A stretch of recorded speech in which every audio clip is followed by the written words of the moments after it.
बोला प्रवीण दटके. माननीय अध्यक्ष महोदय, फरांदेताईंनी उत्तम प्रश्न विचारला. नागपुरात म्हाडाचे जे घर आहेत ते LIG MIG नावाचे क्वार्टर आहेत.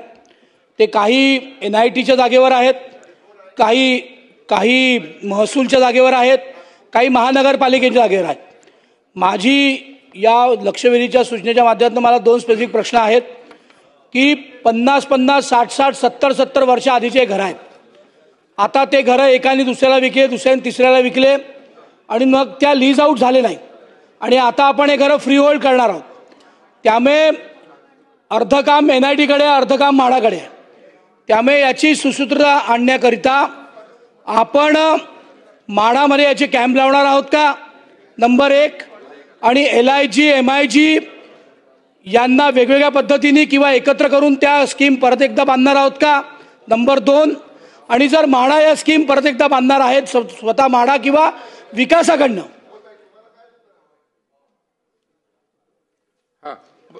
विकासाकडनं बांधणार असतील तर जे म्हाडांच्या घरांमध्ये राहत आहेत त्यांना आपण त्याचे परमनंट मालक किंवा त्याचं फ्री होल्ड करून त्यांना परमनंट मालक करणार आहोत का. आणि ज्या जमिनी महसूलच्या आहेत, NITच्या आहेत, त्या विभागाकडनं त्याचं फ्री होल्ड करून आपण म्हाडाच्या रहिवासी घरांना देणार आहोत का.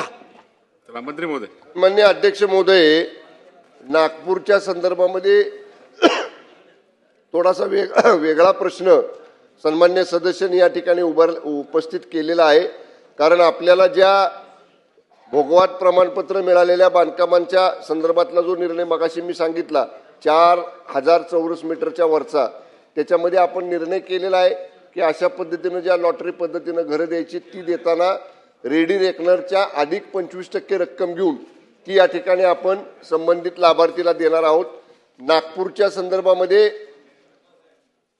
या लक्षवेधीमध्ये जरी उल्लेख नसला तरी तो थोडासा वेगळा प्रश्न आहे.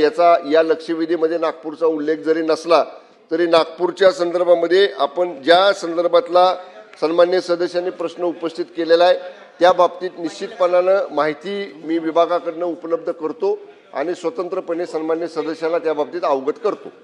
चला शेवटचा प्रश्न देवानताई.